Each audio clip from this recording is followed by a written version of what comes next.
हम आप लोगों को कॉम्पिटिटिव मैथमेटिक्स पढ़ाएंगे। कॉम्पिटिटिव मैथमेटिक्स में हम शुरुआत करते हैं सबसे पहले नंबर सिस्टम से, क्योंकि नंबर सिस्टम से कोई भी कॉम्पिटिटिव एग्ज़ाम हो उसमें से कम 2-3 सवाल तो आ ही जाते हैं। तो नंबर सिस्टम में सबसे पहले हम शुरू करेंगे डिविजिबिलिटी रूल, क्योंकि डिविजिबिलिटी रूल से क्या है कि आपकी कैलकुलेशन भी आसान हो जाती है और उससे कई तरह के सवाल भी बनते हैं। तो सबसे पहले मैं डिविजिबिलिटी रूल आप लोगों को पढ़ाऊँगा, और वह डिविजिबिलिटी रूल इतना आसान होगा कि शायद आप लोगों ने पढ़ा हो, और अगर नहीं पढ़े होंगे तो यहाँ पर पढ़ कर देखिए। और तो सबसे पहले हम डिविजिबिलिटी रूल आप लोगों को बताते हैं। डिविजिबिलिटी रूल, चाहे वह किसी भी नंबर से डिवीजन की बात हो, सब इतने आसानी से, इतने आसान वे में आप जानेंगे, शायद आप लोग पढ़े हों कि वह डिविजिबिलिटी रूल, जैसे कि हमने बचपन में स्थानीय मान पढ़े हैं, स्थानीय मान के थ्रू हम उन लोगों कैसे किस तरह से 2 से कटता है, 4 से कटता है, या 3 से, या 7 से, 9 से, 11, 13, 17, सब याद करने की कोई ज़रूरत नहीं है।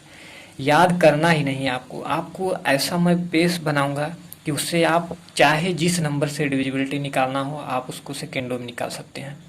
तो डिविजिबिलिटी रूल जो है स्थानीय मान के थ्रू हम किस तरह से, कहाँ से यह रूल बना है, अगर आप उसके जड़ को समझ जाते हैं तो आप उसे कहीं भी कभी भी आसानी से अप्लाई कर सकते हैं।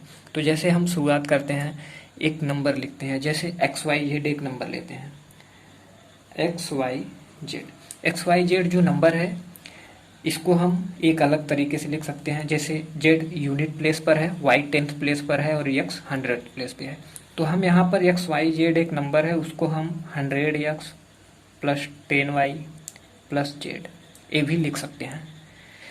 और मान लीजिए कोई अदर नंबर है WXYZ है, तो W 1000th प्लेस पर है, तो वहाँ पे 1000 W plus 100X plus 10Y plus Z।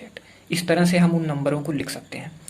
इन नंबरों के थ्रू हमें क्या पता चलता है कि ये W जो है वो 1000th प्लेस पर है, और X 100th प्लेस पर है, Y 10th प्लेस और Z यूनिट प्लेस पर है। तो इकाई, दहाई, सैकड़ा, हज़ार, इस तरह से नंबरों को हम देखते हैं। जैसे एग्जांपल के तौर पे हम एक नंबर ले लेते हैं, जैसे मान लीजिए 253 एक नंबर है। तो क्या है यहाँ पर एक नंबर और ले लेते हैं, मान लीजिए 3253। तो यहाँ पर क्या है कि हम इसको अलग तरीके से लिख सकते हैं, यानी 1000 into 3 plus 100 into 2 plus 10 into 5 plus 3। फिर से हम इन्हें मल्टीप्लाई करके ये सब प्लस करेंगे तो फिर से यही नंबर आ जाएगा। इसका मतलब इस नंबर को या तो हम इस तरीके से लिखा है तो इस तरीके से भी लिख सकते हैं, और इस तरीके से लिखा है तो हम इसको इस तरीके से भी लिख सकते हैं। ओके, तो ये बात समझ में आई। तो हम यहाँ से अब शुरू करते हैं divisibility rule. Divisibility rule first हम 2 से स्टार्ट करते हैं, divisible by 2।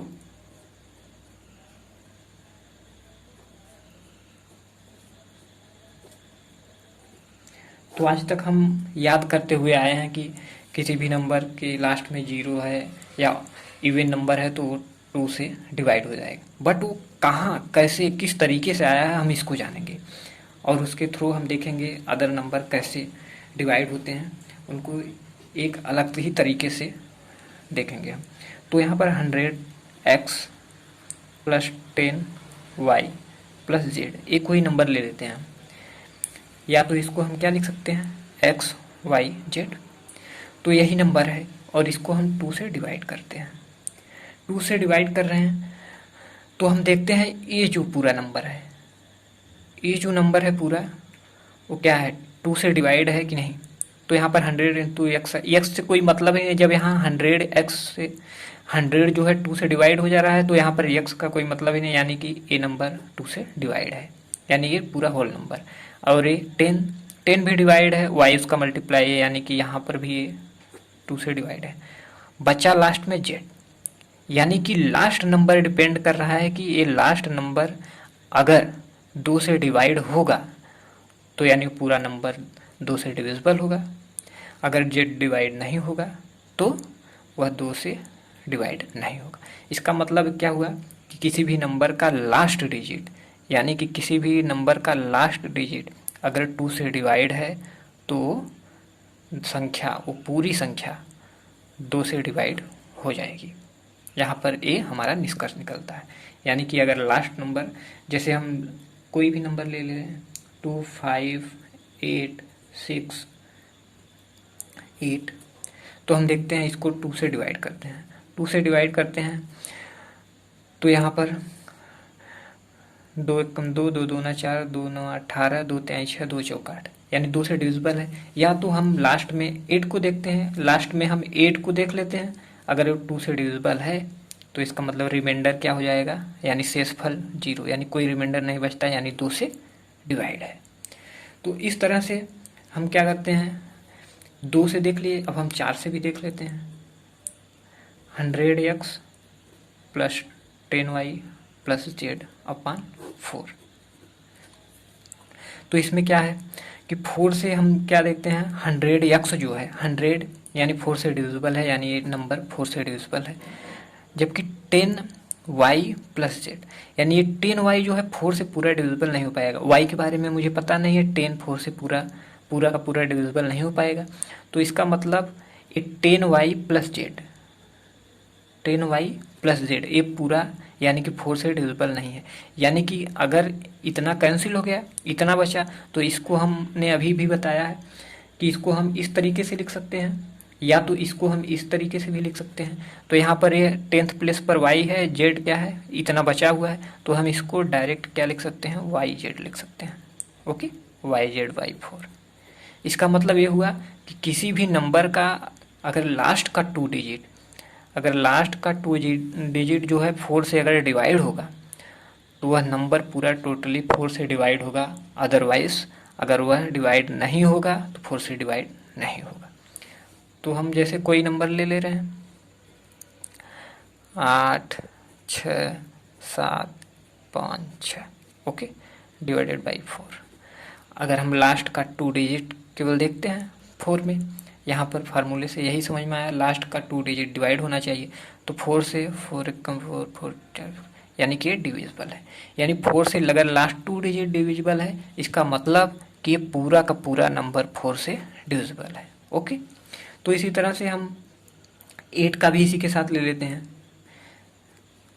100x plus 10y plus z, okay, upon 8। तो यहाँ पर क्या है, तो हम यहाँ पर देखते हैं 100x, यानी कि ए भी 8 से डिविजिबल नहीं है, ए भी नहीं है, ए भी नहीं है, यानी कि लास्ट यानी कि टोटल पूरा कोई भी नंबर इसमें 8 से डिविजिबल नहीं है, यानी हम इसको लिख सकते हैं xyz/8। यानी किसी भी नंबर के लास्ट 3 डिजिट अगर वो 8 से डिविजिबल हैं तो नंबर डिविजिबल होगा, अगर नहीं है तो नहीं होगा। यानी कि यहाँ पर 3 ही डिजिट का हम लिए थे, लाइए हम एक दूसरा ले लेते हैं एक w के साथ। 1000w plus 100x plus 10y plus z upon 8। तो यहाँ पर देखते हैं 1000 जो है 8 से डिविजिबल है, ये नहीं है और ये नहीं है, यानी कि xyz/8। यानी कि लास्ट के 3 डिजिट जिनके डिविजिबल नहीं है 8 से, तो डिविजिबल नहीं होगी पूरी की पूरी संख्या।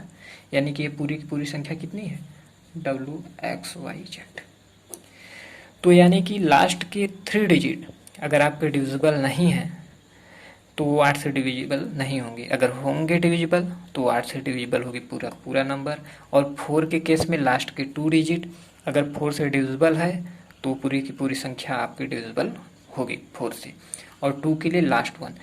इसी तरह से 16 के लिए इसी तरह से हम एक एक डिजिट बढ़ाते जाएंगे। यानी कि 2 के पावर 1 है, तो यानी लास्ट का फर्स्ट डिजिट अगर 2 से डिविजिबल है तो क्या हो जाएगा, अगर लास्ट का एक डिजिट 2 से डिविजिबल है तो इसका मतलब कि वो नंबर 2 से डिविजिबल है। और 4 का मतलब क्या हुआ, 4 2 स्क्वायर, यानी लास्ट के 2 डिजिट अगर डिविजिबल है तो 4 से डिविजिबल होगा। इसी तरह से 8 है 2 के पावर 3, यानी लास्ट के 3 डिजिट अगर डिविजिबल हैं 8 से, एक तरीका मतलब एक याद करने का तरीका है। 2 के पावर में जितना रहेगा, अगर वो संख्या, अगर कोई संख्या है, अगर 2 के पावर के रूप में अगर आप लिखे हैं तो ये समझ लीजिए जितनी उसकी पावर है उतने डिजिट अगर उसके डिवाइड हो जा रहे हैं तो वह नंबर दो यानी उस नंबर से डिविजिबल होगा। इसी तरह से आप 16 ले रहे हैं 2 के पावर 4 यानी लास्ट के 4 डिजिट अगर डिविजिबल हैं तो वो 16 से डिविजिबल होगा। ये था पूरा 2, 4, 8, 16, 32। इस तरह से जैसे चाहे जितने नंबर का ले लेंगे आप। 32 ले लिए तो 2 के पावर 5 लास्ट के 5 डिजिट, इस तरह से। और इनका बेसिक ये कहाँ से आया था उसके बारे में हमने आप लोगों को बता दिया है। और आगे हम देखते हैं डिविजिबिलिटी रूल बाई 3। डिविजिबल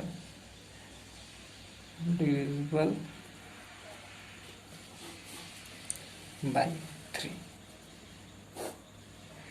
इसमें क्या करते हैं, इसमें एक नंबर ले लेते हैं, जैसे ले लिया हमने, चलिए WXYZ, और इसको हम लिखते हैं 1000 W plus 100X plus 10Y plus Z।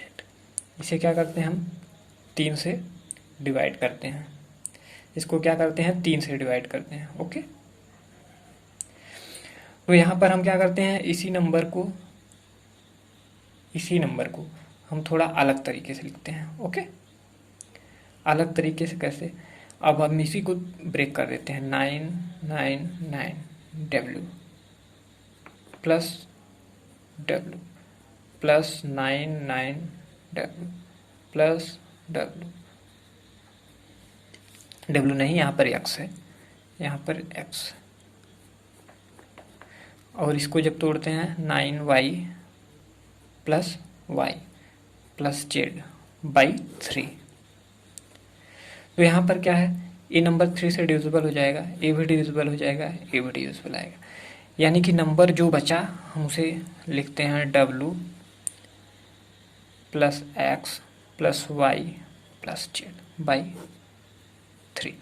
तो यहाँ पर हम देखते हैं कि ये जो नंबर है, नंबर हमने क्या लिया था WXYZ, तो W plus X plus Y plus Z, यानी कि मतलब यह रूल बता रहा है कि आपके ये नंबर जो लिए हैं यानी उनके सारे डिजिट को सम करने के बाद अगर वो नंबर 3 से डिवाइड हो जाएगा तो यानी कि वो पूरा का पूरा नंबर 3 से डिविजिबल होगा।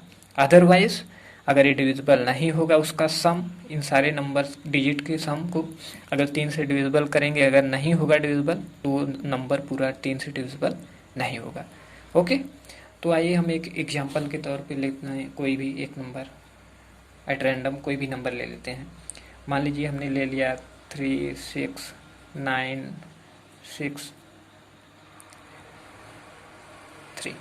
ओके, कोई भी नंबर ले लिए एक, तो हम इसको देखते हैं, यानी कि इसके डिजिट को जोड़ते हैं।